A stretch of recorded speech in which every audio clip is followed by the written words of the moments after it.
Hello, ഇന്ന് വളരെ useful ആയിട്ടുള്ളൊരു കണ്ടൻറ്റാണ്. നമ്മൾ ചിത്രശലഭങ്ങൾ പൂന്തോട്ടത്തിൽ വരാൻ വളരെയധികം ആഗ്രഹിക്കാറുണ്ടല്ലേ. അപ്പോൾ പൂക്കളുള്ള പൂന്തോട്ടത്തിൽ മാത്രമേ ചിത്രശലഭങ്ങൾ എത്താറുള്ളൂ. അതുപോലെ വളരെ ഭംഗിയുള്ളൊരു പൂവുണ്ടാവുന്ന ഒരു ചെടിയുടെ വിശേഷമായിട്ടാണ് ഇന്ന് വന്നിരിക്കുന്നത്. ലോട്ടസ് ആണ് പ്ലാന്റ്. എല്ലാവരും വാങ്ങി വളർത്താൻ ആഗ്രഹിക്കുന്ന ഒരു പ്ലാന്റ് ആണല്ലേ, വാട്ടർ പ്ലാന്റ് ആണ് ലോട്ടസ്. പക്ഷേ പ്രശ്നം എന്താണെന്ന് വെച്ചാൽ വളരെയധികം നിരക്കാണ് കേരളത്തിൽ നിന്ന് ഈടാക്കുന്നത്. 150 തൊട്ടാണ് സ്റ്റാർട്ടിങ് പോകുന്നത്. 100-ന് പുറത്താണ്, എന്ത് വന്നാലും 100-ന് പുറത്താണ് റേറ്റ് പോകുന്നത്. 150, 200, 250 നിരക്കിൽ ലോട്ടസ് സീഡ്സ് അവൈലബിൾ ആണ്. പക്ഷേ വെറും 45 രൂപയ്ക്ക് 10ഓളം വിത്തുകൾ എനിക്ക് ഹരിയാനയിൽ നിന്ന് സ്വന്തമാക്കാൻ പറ്റും. ഇപ്പോൾ പോസ്റ്റൽ ചാർജ് ഉൾപ്പെടെ 100 രൂപയ്ക്കകത്ത് മാത്രമേ ആയിട്ടുള്ളൂ. ആ വിത്തുകൾ ഇനി നട്ട് അതിനെ മുളപ്പിച്ച് കുറച്ച് വലുതാക്കി വരുന്നത് വരെയുള്ള മുഴുവൻ വീഡിയോയും ഈ ഒരു വീഡിയോയിൽ ഞാൻ ഉൾപ്പെടുത്തിയിട്ടുണ്ട്. അപ്പോൾ ആദ്യം വിത്ത് നടാനായിട്ട് നമ്മളൊരു ചെറിയ ബൗളിലേക്ക് കുറച്ച് വിത്തുകളായിട്ട് ഇങ്ങനെ ഇട്ട് കൊടുക്കുക. അപ്പോൾ ഈ ഒരു പ്രോസസ്സിൻ്റെ പേര് സ്കോറിങ് ഓഫ് സീഡ് എന്നാണ്. പ്ലാന്റിൻ്റെ ആ ഒരു സീഡിനെ വിലയിരുത്തുകയാണ് ചെയ്യുന്നത്. അപ്പോൾ അത് 2 പേര് ആ ഒരു പ്രോസസ്സിൽ തോറ്റുപോയി വെള്ളത്തിന് മുകളിൽ പൊങ്ങി കിടക്കുകയാണ്.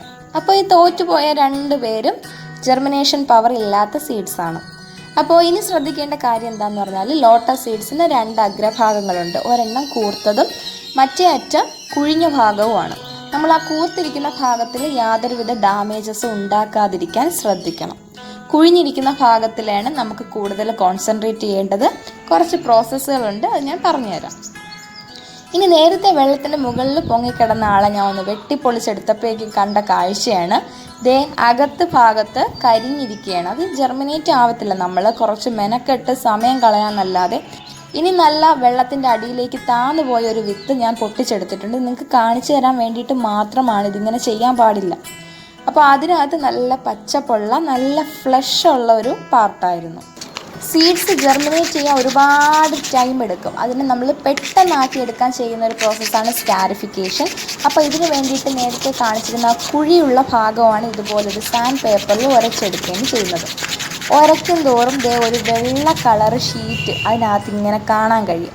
ആ ഒരു വൈറ്റ് കളർ കണ്ടാൽ അവിടെ വെച്ച് നമ്മൾ ഉരയ്ക്കുന്ന പ്രോസസ്സ് നിർത്തി വയ്ക്കുക. കണ്ടില്ല, അകത്തൊരു വെള്ള കളർ കോട്ടിങ്. കുറച്ച് നേരം ഉരയ്ക്കേണ്ടി വരും. കുറച്ച് നേരം ഉരച്ചതിന് ശേഷം ആ ഒരു വെള്ള കാണാൻ പറ്റൂ. ആ വെള്ള കണ്ടു കഴിഞ്ഞാൽ പിന്നെ നമ്മൾ ഉരച്ചതിനെ കേടുവരുത്താൻ പാടില്ല. അപ്പോൾ ആ സെക്കൻഡ് സ്റ്റെപ്പും കഴിഞ്ഞു. ഇനിയുള്ള എന്താണെന്ന് പറഞ്ഞാൽ ഇതുപോലെ വെള്ളത്തിലേക്കൊന്ന് ഇട്ട് കൊടുക്കുക. അപ്പോൾ കുറച്ച് സൺലൈറ്റ് ഉള്ള ഭാഗത്തേക്ക് നമ്മൾ മാറ്റി വയ്ക്കുക. പിറ്റേ ദിവസം ആകുമ്പോഴേക്കും ഇതുപോലെ റെഡിഷ് കളർ വാട്ടറായിട്ട് മാറും. ഈ ഒരു വെള്ളം നമ്മൾ കളയണം. ഇതിനകത്ത് തന്നെ ആര് സീഡ്സ് ഇട്ടിരുന്ന സീഡ്സ് ഇതുപോലെ റെഡ് കൂടി കൂടി കൂടി വരും. അപ്പോൾ ഈ വെള്ളം കളഞ്ഞ് ക്ലിയർ വാട്ടർ എടുക്കുക. അപ്പോൾ ഇത് ശ്രദ്ധിക്കണം. അതുകൊണ്ട് തന്നെ സീഡ്സിനെ എപ്പോഴും നമ്മൾ തുടർച്ചയായിട്ട് ശ്രദ്ധിക്കണം. അതിനെ നോക്കിക്കൊള്ളണം. വെള്ളം ഒന്നും മാറ്റാൻ മറന്നു പോവല്ല. ഇനി നമ്മൾ എന്താ ചെയ്യേണ്ടതെന്ന് പറഞ്ഞാൽ ഈ വെള്ളം മാറ്റിയതിനെ കൊണ്ടുപോയി കുറച്ച് സൺലൈറ്റ് കിട്ടുന്ന ഭാഗത്തേക്ക് ഒന്ന് ചേർത്ത് വെച്ച് കൊടുക്കുക. വെള്ളത്തിനകത്തൂടെ സൺലൈറ്റ് കയറി ഇറങ്ങണം. അങ്ങനെയാണെങ്കിൽ മാത്രമേ പെട്ടെന്ന് സീഡ്സ് ജെർമിനേറ്റ് ആവത്തുള്ളൂ. അങ്ങനെ ഒരു 4 ദിവസം ഇതുപോലെ ഇരുന്നു. മൊത്തത്തിൽ 4 ദിവസം. അപ്പോൾ 4-മത്തെ ദിവസം ആശാൻ ഇതുപോലെ ഒന്ന് പൊങ്ങി വന്നിട്ടുണ്ട്. സീഡിൽ നിന്ന് പുതിയ പുതിയ നാമ്പുകളായിട്ട് ഇതുപോലെ വന്ന് നിൽപ്പുണ്ട്. കറക്റ്റ് 7 ദിവസം, ഒരാഴ്ച എടുത്തപ്പോഴേക്കും പ്ലാന്റിന് നിറച്ച് റൂട്ടായിട്ടുണ്ട്. നല്ല ഗ്രോത്ത് ഉണ്ടായിട്ടുണ്ട്. നല്ല ഹെൽത്തി പ്ലാന്റാണ് നമുക്ക് കിട്ടിയിരിക്കുന്നത്. അപ്പോൾ ഒരു സീഡ് പോലും നമുക്ക് മോശമായിട്ട് പോയിട്ടില്ല. വെള്ളത്തിലിട്ട സീഡ്സ് എല്ലാം തന്നെ നമുക്ക് കിട്ടിയിട്ടുണ്ട്. നമ്മൾ ആ സ്കോർ ചെയ്തതിന് ശേഷം അതിനകത്ത് സ്കോറിങ്ങിൽ അടിയിൽ പോയി കിടന്ന സീഡ്സ് എല്ലാം തന്നെ ജെർമിനേറ്റ് ആയിട്ടുണ്ട്. അതിൻ്റെ ആ ഒരു ലീവ്സിൻ്റെ സ്ട്രക്ചർ കാണുമ്പോൾ തന്നെ മനസ്സിലാക്കാം പല കളേഴ്സാണ് എനിക്ക് കിട്ടിയിരിക്കുന്നതെന്നുള്ളത്. എല്ലാം മിക്സഡ് കളേഴ്സാണ്. ലോട്ടസിൻ്റെ ഒറ്റ സിംഗിൾ കളർ മാത്രമല്ല ഉള്ളത്, മിക്സഡ് സീഡ്സ് ആയിരുന്നു. അപ്പോൾ ഒരുപാട് സന്തോഷമുണ്ട് ഈ ഒരു ലോട്ടസ് ഇതുപോലെ ആയി കിട്ടിയതിൽ. അപ്പോൾ നമ്മൾ ആ ലോട്ടസിൻ്റെ സീഡ്സിനെ ഒരുപാട് ശ്രദ്ധിക്കണം കേട്ടോ. ഈ ഒരു ലീഫിൽ കണ്ട റെഡ് കളറാണ് അതിൻ്റെ അറ്റം ഫുള്ള്. അപ്പോൾ അതൊക്കെ വേറെ കളറായിരിക്കും, മറ്റ് ലീഫിൽ നിന്ന് വ്യത്യാസമുണ്ട്. ഇനി ജസ്റ്റ് ഒന്ന് നടൽ രീതി ഒന്ന് പറഞ്ഞു തരാം. ഇത് സാൻഡാണ്, റിവർ സാൻഡാണ്, പ്യുവർ സാൻഡ്. സാധാരണ സാൻഡ് ആയാലും മതി. ഇതാണെങ്കിൽ കുറച്ചുകൂടെ എഫക്റ്റീവാണ്. 1/2 ബക്കറ്റോളം റിവർ സാൻഡ് എടുത്തിട്ടുണ്ട്. ഇനി എന്താണെന്ന് വെച്ചാൽ ഇനി ഗാർഡൻ സോയിലാണ് വേണ്ടത്. അതുപോലെ തന്നെ മൂന്നാമതായിട്ട് വേണ്ടത് ചാണകപ്പൊടിയാണ്. ഇത് മൂന്നും ഞാൻ ഈക്വൽ എമൗണ്ടിലാണ് എടുത്തിരിക്കുന്നത്. റിവർ സാൻഡ്, പിന്നെ അതിൻ്റെ മുകളിലായിട്ട് ഗാർഡൻ സോയിൽ, പിന്നെ ചാണകപ്പൊടി. ഇത് മൂന്നും കൂടെ ഒന്ന് മിക്സ് ചെയ്താണ് എടുക്കുന്നത്. അപ്പോൾ ലോട്ടസ് നമ്മൾ നടുന്ന സമയം ആയിപ്പോയത് കൊണ്ടാണ് പെട്ടെന്നൊരു തട്ടിക്കൂട്ടി ഒരു പോണ്ട് പോലെ ഒരു ടാങ്ക് കട്ട് ചെയ്ത് ഇപ്പോൾ എടുത്ത് വെച്ചേക്കാണ്. അപ്പോൾ ഇതിന് കളർ ചെയ്യുകയൊക്കെ ചെയ്യണമായിരുന്നു. അപ്പോൾ അതേ നമ്മുടെ ലോട്ടസ് സീഡ്സ് ഇതേ ഇത്രയും ഒരു ഹെൽത്തി പ്ലാന്റ് ആയിട്ട് മാറിയിട്ടുണ്ട്. ഒരുപാട് പ്ലാന്റ് ആയിട്ട് അതിനകത്ത് തിങ്ങി നിറയാൻ തുടങ്ങി.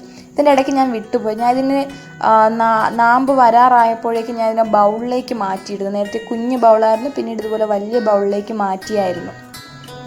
അപ്പോൾ ഇത്രയും റൂട്ട്സും കാര്യങ്ങളും ഒക്കെ ആയിട്ടുണ്ട്. ഇനി ഇതിനെ നട്ടാൽ മാത്രം മതി. അപ്പോൾ ഇതിനെ നട്ട് കൊടുക്കുക, ആ മണ്ണെല്ലാം കൂടെ ഒന്ന് മിക്സ് ചെയ്യുക, 3 കാര്യങ്ങളും കൂടെ ഒന്ന് മിക്സ് ചെയ്തെടുക്കുക. അതിനകത്തേക്ക് ഒന്ന് കുഴിച്ചു വെച്ച് കൊടുക്കുക. അപ്പോൾ ഓരോ കുഴിയെടുത്ത് മാറ്റി മാറ്റി നടുക. നിങ്ങൾക്ക് അല്ലെങ്കിൽ ഓരോ സിംഗിൾ പ്ലാന്റ് ആയിട്ട് ഓരോ ബക്കറ്റിനുള്ളിലേക്ക് ഇറക്കി വെച്ച് കൊടുക്കുകയാണെങ്കിൽ നമുക്ക് പോണ്ടിനകത്തെ വെള്ളമൊക്കെ മാറ്റാൻ നേരത്ത് കുറച്ചുകൂടെ ഈസി ആയിരിക്കും. അപ്പോൾ എങ്ങനെയാണെന്ന് വെച്ചാൽ ഇപ്പോൾ ഇതിനകത്ത് ഒരുപാട് സ്പേസ് ഉള്ളതുകൊണ്ട് എല്ലാ സീഡ്സും ഒരു സ്ഥലത്ത്, അതായത് ഒരു പോണ്ടിനകത്ത് തന്നെ അങ്ങ് നട്ടു കൊടുക്കുകയാണ് ചെയ്യുന്നത്. അപ്പോൾ ഇതിനെ കുഴിച്ചു വെച്ചതിന് ശേഷം വെള്ളം കുറച്ച് മാത്രം ഒഴിച്ചു കൊടുക്കുക. കാരണം ലോട്ടസ് സീഡ്സിൻ്റെ ലീഫ് എപ്പോഴും വെള്ളത്തിന് മുകളിൽ നിൽക്കണം. അതനുസരിച്ച് അതിൻ്റെ നീളം അനുസരിച്ച്, ആ സ്റ്റെമ്മിൻ്റെ നീളം അനുസരിച്ച് മാത്രം വെള്ളം കൂട്ടേ കുറയ്ക്കേ ചെയ്യുക. അപ്പോൾ ഇത്രയേ ഉള്ളൂ. കാര്യങ്ങൾ വളരെ സിമ്പിളാണ്. ഞാൻ എല്ലാ ഡീറ്റെയിൽസും ഡിസ്ക്രിപ്ഷനിൽ കൊടുത്തേക്കാം. നിങ്ങൾക്ക് ധൈര്യമായിട്ട് വാങ്ങിക്കാം, ഇതുപോലെയൊക്കെ വളർത്തിയെടുക്കാം. ഇനി ഇതിൻ്റെ ബാക്കി ഇത് വളർന്നതിന് ശേഷം ഫ്ലവറിങ്ങും ഒക്കെ ഞാൻ അറിയിക്കാം. അപ്പോൾ എന്ത് ഡൗട്ട്സ് ഉണ്ടെങ്കിലും കമൻറ്റിൽ വരിക. വീണ്ടും കാണാം. അതുവരെയും ബൈ ബൈ.